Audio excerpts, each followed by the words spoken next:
Tantor Audio, a division of Recorded Books, presents The Rules of Heartbreak by Brittany Taylor. Narrated by Amelie, Griffin, and Mason Lloyd.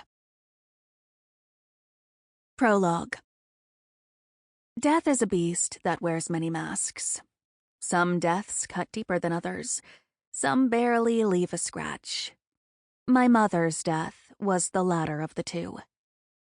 She's been dead for years. Well, that's not entirely true. She's only been dead for the past 4 months, but the amount of time my mother has actually been dead doesn't make a difference to me either way. It may sound harsh, but she never gave me any reason to think she cared for me at all. For years, I've accepted the cards I was dealt in my life. A mother who had no interest in her daughter. It was easier to believe she was dead than it was to believe she was the shitty mother she was in real life. I simply didn't allow her choice of abandonment to ruin my life. It's nearly impossible to allow yourself to be hurt by something you've never had. How can you be sad about something you never lost in the first place? Still, my mother's actual death had nothing on the other kinds of death I've experienced. Those were the ones that tore the life I had built to shreds. Those were the ones that made my decision to move to Austin an easy one. And this time, I'll be ready for any heartbreaks or deaths that come my way. Rule number 1. When you catch your fiance having an affair with your best friend, start your life completely over. Chapter 1. Sloane. It's so fucking hot. I tip my chin up to the clear blue sky and squint my eyes against the bright sun. Sweat drips down my face, sliding its way down the back of my neck. My back aches, and my skin heats with the mid-June sun scorching across every inch of my body. I swipe the back of my hand across my wet skin. My chest has transformed to a light shade of pink, highlighting the faint freckles dotted across my skin, and my hair is saturated with sweat. I inhale a deep breath and crack my eyes open, dreading the last box I need to finish loading into my house.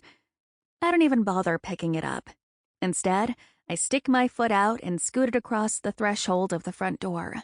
The box scrapes against the pavement before sliding across the hard wood of the front entrance of my mother's old house. Or, I guess I should say, my new house.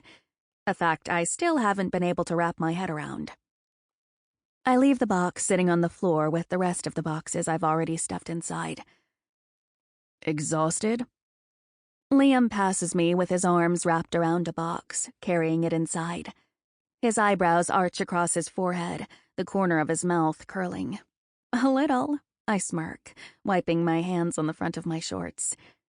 Liam walks back outside, headed for the truck parked in my driveway. I lean against the door jamb and stare outside, taking in my new neighborhood. My eyes dance across the street, taking it all in. It's surprising to me that up until 3 months ago, I never knew my mother lived in a place like this. In fact, I shouldn't be surprised at all. I never knew a single thing about her, not even so much as her hair color, until her lawyer showed up at my doorstep. It's funny how in the 24 years since she gave birth to me, she never made any effort to get to know me.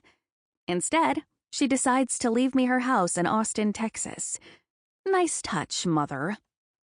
In a way, my mother's dying wish to have me inherit her house has become a blessing. I didn't realize how bad I wanted to get out of Minnesota until the opportunity presented itself. Life in Minnesota was colder and more isolating. Not here. The hot Texas air warms my body, burrowing itself deep in my bones. The people here seem to be happy. It feels as if I've transported myself to a whole different world, away from the life I was living, opening up the possibility to start a new one. I cross my arms over my chest and rest my head against the doorframe of my new home.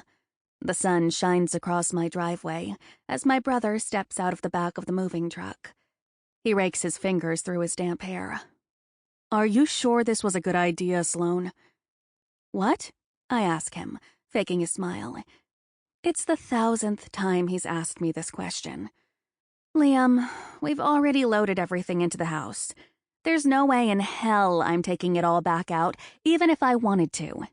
I know. He holds his hands up. I've probably asked you too many times. Only about 1,000 times. He dramatically sighs, following it up with a shrug. He moves past me and bends down to pick up a box labeled kitchen, carrying it down the hall. I don't follow him. I'm enjoying the view of my street too much from where I'm standing. The neighborhood is nice, definitely a few steps up from the cabin I grew up in back in Minnesota. The exterior of the houses are covered in brick, each one a different shade than the one beside it.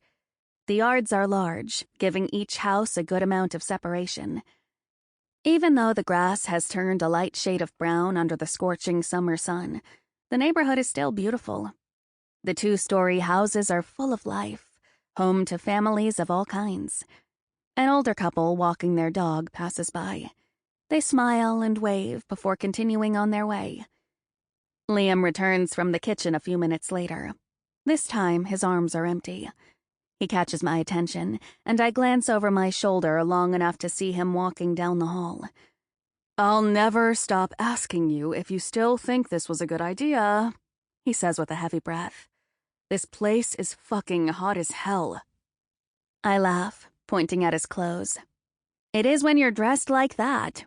Leave it to the man from Minnesota to still be wearing jeans and a long-sleeved t-shirt when it's nearly 100 degrees outside. This time I give him a genuine smile. Hey, I'm not the one who decided to move to a different state where they know absolutely no one. Liam arches his eyebrows, sarcasm dripping from his tongue. I let his comment slide, knowing how hurt he is that I've decided to leave Minnesota. I look down, keeping my arms crossed over my chest. I frown, dragging the tip of my sandal across the concrete. There's nothing left for me up there anyway. That's not exactly true, Liam frowns, but I can understand how you would feel that way. I can sense part of him is still angry about what happened between me and my ex. He's always been protective of me. While Liam's anger still boils, mine has been reduced to a mere simmer. To some degree, I still feel what he did. Don't get me wrong, finding my fiance fucking my best friend on our dining room table was enough to make me carry an entire life of hatred. But I decided to move on, to attempt to start a new life. The past few months have allowed me to transform the knots twisted in my chest into nothing but loose, unraveled tendrils. My old life has now become a memory, a recollection of what used to be. The pain doesn't cut me the same way it did when I found out about Cole's affair. I've simply learned to live with it. Liam's eyebrows knit, sadness pooling in his irises. You still have me and Mark. Liam is my brother, but not in the traditional sense. His mom married my dad when I was 3 years old, and Liam was 4. Since we were so young when our parents married, I don't remember a time when he wasn't in my life. I nod, but can't bring myself to look at Liam. I'll miss him and his husband, Mark, but I know deep down this was the right choice. For the first time, I feel like I'm finally grabbing my life by the horns, directing it exactly where I want it to go, which is here, in Texas. I promise, this is where I'm supposed to be. I may not know anyone yet, but I will. I have plenty to do around the house, and I'll start looking for a summer job to pull in extra money. I'll be good, don't worry. I cross my arms over my damp chest and nod my head back toward the house. I'm sorry I keep asking you, he sighs. I'm just going to miss you, that's all. I'm glad you were able to find a job quickly. It wasn't too difficult to get certified here in Texas. I'm just thankful I was able to snag the 3rd-grade teaching position in this school district. My commute doesn't seem too awful. This coming school year is the first year I'll be teaching out of college. It was only a week after graduation when I found out about Cole and Brenna's affair. As horrendous as it was, Cole's indiscretion came at the most opportune time. Finding a job such as this one in Austin is nearly unheard of for a teacher fresh out of college, and I consider myself lucky. Lucky and relieved. I truly am starting my life over in every sense. That's good. Liam nods, pressing his lips into a thin line. The corner curls into a smirk. Plus, you're right about this place. You'll have plenty to do around here. It's missing that Sloane Montgomery touch. I shrug. I'll see what I can do. She might not have had the best taste in design, but this is a nice house. I clear my throat. At least it's one thing I've learned about Ellie that I didn't know before. In fact, it's the only thing. You have a good point. Liam nods in agreement. I narrow my gaze, attempting a smile. Standing here with Liam has become more weighted and emotional than I expected it to be. The offer still stands, you know. You and Mark are always welcome to move down here. I bet Mark would love it here. Maybe, he frowns, considering the idea. His eyebrows dip, and the thoughts clearly swirl in his eyes, but disappointment fills his expression when he tilts his head. I don't know, Sloane. It's a big deal. I'd have to talk to Mark. I nod, unraveling my arms and sliding my hands into the front pockets of my shorts. I understand, but you will both have to at least visit. I won't accept anything less. I smile, hoping this offer cheers him up. Are you kidding me? Of course we will. He grabs my hand and holds it between us. Tears well in his eyes. After a heavy sigh, he clears his throat and releases his grasp. He bends down to pick up another box, but I stop him. You don't have to do any more, Liam. I've got it from here. He straightens his back, swiping his hand across his forehead the same way I did a few moments ago. It feels like you're trying to run me out of here. I'm not, but I know Mark needs you back at home, and you only have about 2 hours before your flight leaves. I place a reassuring hand on his shoulder. My fingers stick to the sweat on his back, and I immediately regret placing it there. I move it away and wipe it across the front of my shorts. Liam's eyes follow my hand before he looks down at his shirt, scrunching his nose. Do you mind if I take a quick shower before I head out?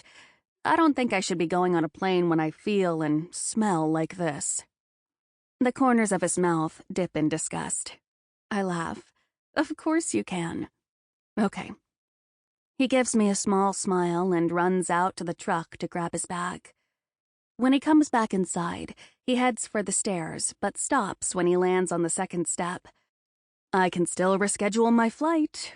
I can leave tomorrow instead. He's grasping at straws. Liam and I both drove down here in the moving truck, my car attached to a trailer behind it. We made it just in time for his return flight home. The longer he stands here, the more I realize how much I'm going to miss him. Seriously, Liam, I'm fine. A dot of sweat slides down his cheek. Or maybe it's a tear. I can't tell at this point. He clears his throat. Right. He doesn't offer up any other reason for me to question my move here before he disappears upstairs.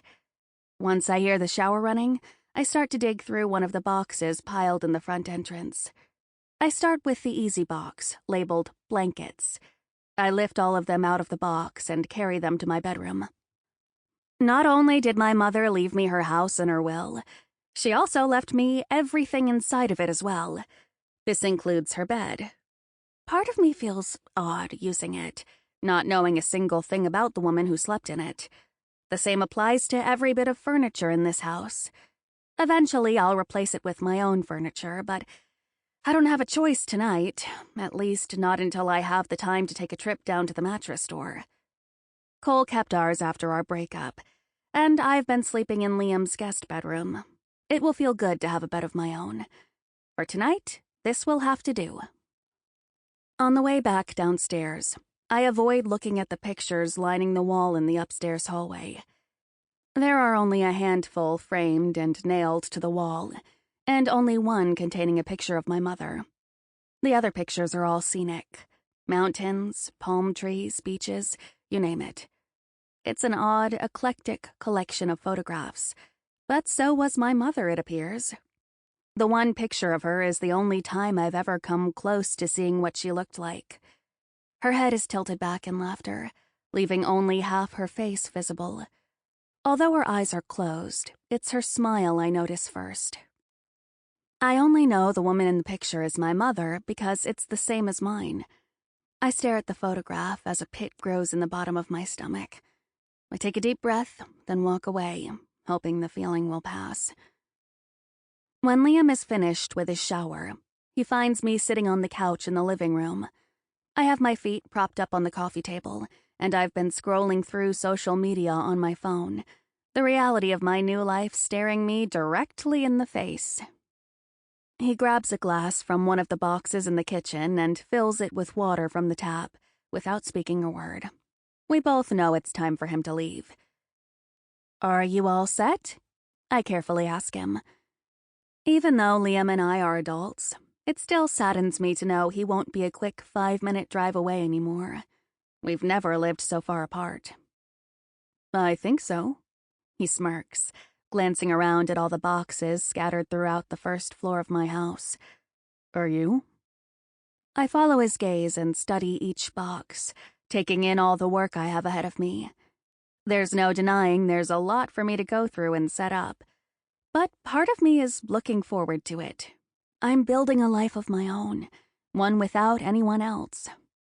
I look Liam in the eyes and nod. I am. Good. After grabbing his bag, he tosses it over his shoulder and heads to the front door.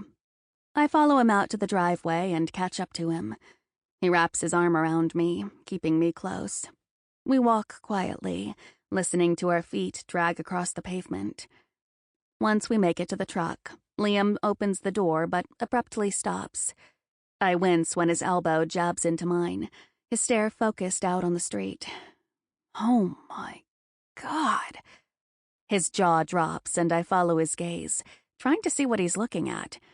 "What?" I ask him, scanning the yards across from mine. "Is that your neighbor?" he asks me, his eyes open wide. His voice is a sharp whisper. He definitely wasn't out here earlier, and there is no way we would have missed him. My eyes widen when I spot the man Liam is talking about. In fact, he's hard to miss. His wet brown hair dips across his forehead as he bends down, digging into what looks like a tool bag. The muscles of his bare back stretch with every movement, his tan skin glistening under the sweltering sun. His faded jeans are worn, covered in several grease stains and torn across his knees. The man doesn't look up, focused on working on the motorcycle parked in his driveway. He carries the wrench over to the bike and bends down again. Liam is right. There's no way we wouldn't have seen him out here earlier. Liam jabs me with his elbow again. "Maybe moving here wasn't a bad idea after all," he mutters under his breath, acting as if the man can hear him from where we're standing in my driveway. I roll my eyes at his comment. "You're married, Liam." Hey, that man is gorgeous. Don't lie and tell me you don't see it too. And being married doesn't mean I can't still appreciate an attractive man when I see one. He points his finger at me. And you can too. I shake my head. I don't think I'm ready to jump into that pool. Not for a long time anyway. I'm still staring at the man, studying his profile. He looks around my age, maybe a bit older. His eyes are intently focused on his bike as he twists the wrench, music playing from the phone halfway stuffed into his back pocket. My eyes make it back up to catch the features of his face. There's a sharp plane to his nose, stopping above his full lips. Sweat drips down his jawline, slithering down the tan skin of his neck. I swallow and press my lips together, heat rising up my throat. Maybe Liam has a point. There is no denying that my neighbor is obnoxiously good-looking, but I have rules and promises I've made to myself. You will be at some point. Liam finally breaks his gaze away from my neighbor. His eyes sadden again when he pulls me in for a hug. His strong arms wrap around me, and I bury my face against his chest. He smells clean, and although he took a shower here, he still smells like home. I scoff and roll my eyes. My brother's optimistic outlook on my love life is quite the opposite from mine. Wait. I pull back, keeping him at arm's length. I just got my sweat all over you. I don't care. He shakes his head and chuckles. I smile, pulling him back toward me. Call me when you land. I will. He kisses the top of my head and hops into the truck. A tear slips down his cheek, and this time I don't have to wonder if it's sweat. I know he's truly crying. I swipe away a tear of my own as Liam starts the engine and begins backing out of my driveway. I don't move to go inside the house until Liam turns and drives out of my neighborhood. In a way, his absence brings out two different feelings. A weight lifts off my shoulders, and I feel ready to take the next step in my new life. But the other piece of me aches for my family. I know I'll miss them, but I also know it'll fade with time. This is now my new home, and I intend to do everything I can to make it feel that way. I stand in the middle of my driveway until the sweat starts to run down my cheeks the same way it did earlier. I peer up at the sun, squinting. It may be hot, but I can feel the sunshine pouring into my soul. I've never felt the sun this way before, at least not somewhere I call home. The only other time was when I took a vacation to Florida with Cole for spring break our junior year of college. I look down at my feet, already noticing how my skin has started to tan. I smile, but my eyes widen when I catch the ring of sweat around the collar of my tank top. Dots of sweat bead my chest, and I frown. The frayed ends of my shorts cling to my thighs. I wrap my hands around my neck and sigh, tipping my head back in exhaustion. I trail my fingers across my skin, attempting to wipe away the sweat gathered there. The sun dips behind the trees lining the street. It's getting late, and a shower and bed sound like the perfect way to finish out my first day in my new home. I spin on my heel, ready to head back into my house, but quickly stop. My feet tangle, the tip of my sandals scraping across the pavement. I stumble forward, reaching my arm out toward the hood of my car. My hand slaps against my black vehicle, catching me before I fall flat on my face. My neighbor, the one who is too busy focusing on fixing his motorcycle to notice me and Liam, is now staring directly at me. His dark eyebrows slant, studying every inch of me. It's as if I can feel his stare burning a hole through my chest. My breath catches in my throat, and I stare straight back at him. I stand, clearing my throat, wondering what about me has caught his attention. He's standing beside his bike, running a rag across the palms of his hands and through his fingers. Black smudges streak across his sculpted arms, all the way down to his wrists. Sweat drips down the front of his chest. He's still shirtless, his bare chest exposed for all the neighborhood to see. The music is still playing from the phone in his back pocket. I swallow, my throat starting to dry from the intense heat. At least, that's what I'm telling myself. My cheeks blush, mostly from my embarrassing stumble in front of this stranger. Great first impression, Sloane. The man's eyes don't move, and his expression catches me off guard. He doesn't smile and he doesn't wave. He does nothing. His face and body are still, as if he's been caught in a trance. He simply stands in his driveway with a blank stare. I stare back at him with confusion. I don't know this man and have never seen him, but I can't help feeling like my heart might burst out of my chest, all from the intensity of his stare. The awkwardness of our situation leaves me clueless as to what to do. I start to think of all the reasons I know moving here was a good idea. I'm determined to start this new life of mine off on the right foot. I take a step forward, ready to walk over to him to introduce myself, but then I stop. Nerves rise inside me, my stomach fluttering. I'm covered from head to toe in sweat, and from the expression on his face, my neighbor doesn't appear too eager for me to walk over to him. Instead, I stupidly lift my hand and wave, giving him the largest grin I can muster. Hi. My voice wafts across the sweltering air between us. There's a considerable distance as we're both standing in the middle of our driveways. For a second, I'm unsure if he heard me. But the heat in my cheeks intensifies when the man lifts his hand and swipes the pad of his thumb across his bottom lip. His eyes narrow and his jaw tightens. He doesn't respond to my greeting, at least not verbally. Instead, he turns around and walks back up his driveway. His boots beat against the pavement as he makes his way to his front door, shutting it behind him. I awkwardly stand in my driveway, trying to decipher what just happened. Why was he staring at me? And how is it that I could feel his stare burrowing its way into me as deep as the sun's rays have been? My first interaction with my neighbor isn't quite what I expected. I hope my new coworkers won't react the same way. I turn around and head back into my house, refocusing on building this new life of mine. The second my eyes land on the mountain of boxes still piled in the entrance, I groan. I walk past them and slowly head up the stairs. I take a quick shower, then throw myself onto my mother's old bed. And before I'm able to even think about the million things I still have to do, I close my eyes and let sleep take me away. Chapter 2. Dallas. I told you already, I'm not interested. I sit on the edge of my bed and rest my elbows on my knees, catching my breath. The tingling in my legs has already started to dissolve, the rush of last night fading away. I don't see what the big deal is. Her voice is slow, her hot breath dancing across my back as she moves behind me.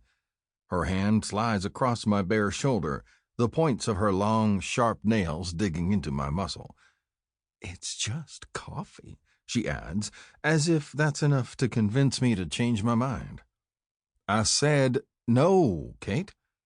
I glance over my shoulder and shrug her hand away. I look her in the eye, letting her know how serious I am when it comes to this topic. Her black mascara is caked around her eyes, and her pink lipstick is smudged across her bottom lip. She stares at me, wide-eyed, her mouth open. She's resting back on her heels, her knees pressed into the mattress and her eyebrows knit as she stares at me in disbelief, clenching her jaw. My name is Kylie. Whatever. I roll my eyes and sigh, standing up to face her. This was never more than what it is. You know that. Yeah, she says, crawling off the bed. Well, maybe I hoped you would eventually change your mind. Nope. I roll my head to the side, avoiding her piercing stare. We agreed to fuck. That was the deal, nothing more. I leave Kylie, in my room and head toward my bathroom. I turn on the shower, allowing it to heat up. I walk back out into my bedroom, checking my phone for the time. Perfect. It's still early enough for me to get Kylie out the door and make my morning run. I just don't understand why you're always rushing me out of here so early in the morning. She's standing at the foot of my bed, crossing her arms over her bare chest. She still hasn't bothered to get dressed. Her breasts pop out from her arms, my teeth marks still visible on her flesh. It's still dark out. You understood that was the rule when you came over here, I tell her. If you have a problem with it, so be it. Doesn't matter to me either way. What the hell is wrong with you? She quickly snatches her sequined top and slides it on before gathering her long brown hair into a ponytail. She wipes her tongue across her mouth, wetting her lips. It's hard for me to believe her mouth was wrapped around my dick only a few minutes ago. Her tongue slid across my length, her lips puckering around my tip as she swallowed my cum. I fight the way my dick begins to perk up with the memory. The last thing I want is to bring Kylie back to my bed. She needs to leave.